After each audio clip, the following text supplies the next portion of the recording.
What's up, you guys? It's your boy Zilla. Today's gonna be a very interesting day, and it's been a video you guys have been asking me for the Trailblazer SS, and that's gonna be, I already started it, but the big brake kit. This one's already put on, and I'm gonna go over to the other side where I'm gonna walk you guys through, not step by step, but just walk you guys through it. It's not much of a big difference, so let's get to it. Pretty much just release your caliper from the rotor all the way. Make sure it's nice and flush. We're gonna go ahead and take off the caliper and the bracket at the same time. No need to take off these 14mm bolts or 12mm bolts. Just go ahead and take off this 19. Take it off completely. We're gonna scoot it off to the side, and then we're gonna do some measuring and some grinding, and we're gonna go ahead and install the caliper. So now that I have that caliper off, I can go ahead and grab my shims. They're not even shims, they're just washers. Not that thick either. They're probably like, I don't know, but these washers work for spacing the caliper off and centering it from the rear brake pad, so it won't be hitting or touching at all. And then same with the front, enough clearance. So these washers, I'll get the sizes for you and I'll put them in the description. I'll just have to measure them, but you are going to need some washers to separate it. It's going to go in between the caliper and the spindle, as you guys can see right here, and then you can bolt it on. But before we get ahead of ourselves, let me go ahead and show you what we're going to be grinding. Pretty much what you're going to want to do is bolt down your caliper, your rotor, have it smacked onto the spindle, put some nuts on there, and then you're going to go ahead and put this top bolt on first with the spacer, and then center the brake pad to the rotor, the top of the rotor. Just put your finger in there, make sure it's nice and flat or flushed. Same right here, I think. No, right there's fine. So once you get the brake pads to line up with the top of the rotor, what I mean by the top of the rotor is this section of the rotor to the caliper and the brake pad, we're gonna look over here. Let me show you guys what we're gonna be grinding down. So let me flip the camera over. I don't know if you guys can see that section, but pretty much we're gonna have to grind this whole section of the spindle down right here. I'm gonna grab a marker to pretty much detail it a little bit more for you guys, so we can go ahead and put that bolt on there and it'll fit perfectly. So this whole section that I just sharpied is what we're gonna be grinding off in order for our bolt to fit centered with the caliper. So let's get to it. Go ahead and take everything off so we don't dirty the caliper if they're powder coated or painted or any of that stuff, and then take off our rotor so we don't scratch that, and then get grinding. You guys can see I'm using a snap-on Dremel with the carbonite drill head or drill bit.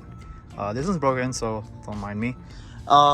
Pretty much we're starting to grind. You're gonna be here a couple minutes. Just take your time. You don't want to over drill or crack this. Just take your time and just keep measuring as well. You don't want to go overboard or go the wrong direction, so just keep drilling, take your time, nice and smooth. There's no rush. Remember, this is your safety, so this is your brakes, so you don't want to mess with that. So just keep going, and I'll pick it up in a bit. Once you pretty much finish your grinding, just make sure, double check again, that your rotor is flush with your brake pad. You guys can see right there, flush, and then give it a little spin. Obviously the brake pad's going to be touching a little bit, especially since you got these edges that are going to be used. If you're using a new rotor, don't worry about it, but me, I'm using the same stock rotor for now, waiting until the new ones get here. You're going to be hearing a little bit of that little brake pad to rotor noise. Completely normal, so don't worry. And then make sure no grinding over here, and then that's pretty much it with the installation of the brake caliper. We're going to get into the bleeding in a bit, and then fitment of the wheels. So let me go ahead and take this off and bring the painted one over here, install it, and then we're going to be also using some some thread locker up in there, up in these bolts, these main bolts, and then torquing them down to OEM spec for the brake caliper bracket. So not the rotor, not the brake caliper to the bracket, but the caliper bracket to the spindle. So you can get those specs on the manual, the owner's manual, or online. And then as well, what else are we going to be doing?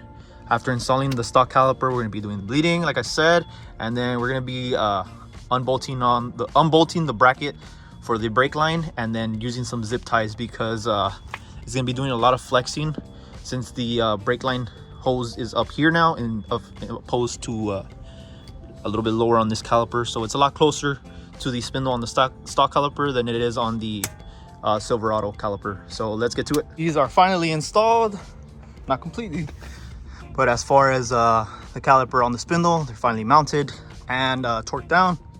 We're gonna go ahead and loosen this bracket right here, get some zip ties, and then we're gonna get to the fun part, which is the bleeding. I do recommend getting some type of little hose that can fit on this nipple right here. That way you don't drip all that brake fluid onto your brand new paint. If you're powder coated, don't worry about it. But I didn't use powder coat. I used rattle cans, some fancy rattle cans. So let's go ahead and take out these nipples and see what hoses we're gonna be using right now. A lot of you guys haven't heard my truck in a while, so this one's getting built for a lady as well. So my boy Fernie was here and I wanted to show him how an LS should sound. Look, spiders are on it. Got this for 6.0 ported heads cam, and then this baby 4.8 on a square body. What do you think?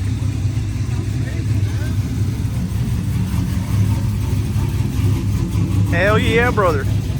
Already finished bleeding the calipers on the truck. I've got to put the rims on. We're pretty much done. I'll show you guys how it looks with the wheels.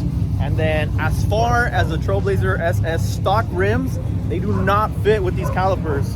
You are going to need a 1-inch spacer. 1-inch spacer is needed once you shave this hump off, but if you leave it on, you're going to need 1.5 inches. So that way you clear your rims to the calipers. So spacers, good spacers will run you like about $200 for all four, and you're pretty much set. But other than that, if you have a good quality, or not good quality, but a good offset on a different wheels like those, no shaving is needed on the caliper hump. Well, you guys, like you guys saw, the calipers are installed in the Trailblazer SS already, and I have been driving them for about 2 days already, 2-3 days. They feel pretty good. I mean, a lot of people were telling me to do stainless steel brake lines, but I don't want to go that, spend the extra money on them. I mean, I get it. If you want the brake feel to be a little bit stiffer, why not? But I just didn't see the reason to change the brake lines on them.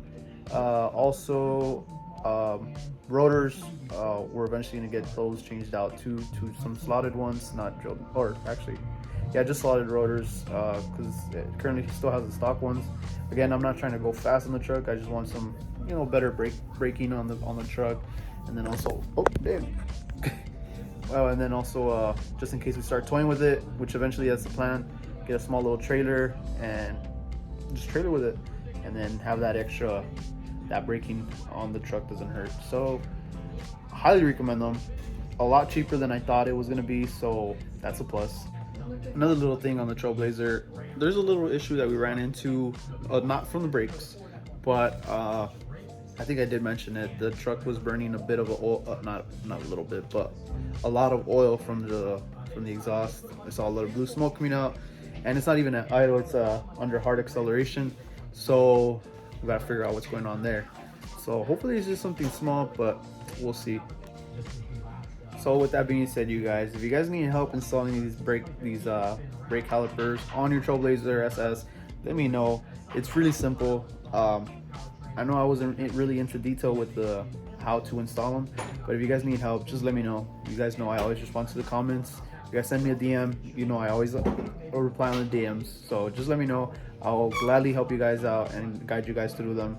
Like I said, if you want something cheap, not even cheap, but you want your best, how do you say, the best bang for your bucks, I would suggest getting these calipers. They look really aggressive too, which I really like too, especially once they're either powder coated or painted properly. They look really good. Well, with that being said, you guys, don't forget to like, comment, and subscribe. I will catch you guys on the next one with some more updates on the Trailblazer SS. And I got my blue dog is attacking me. Well, not my blue dog, but his name's Blue. My Australian Shepherd. Really good boy. Oh my God, I'm being attacked. I'm being attacked. I will catch you guys on the next one. Peace.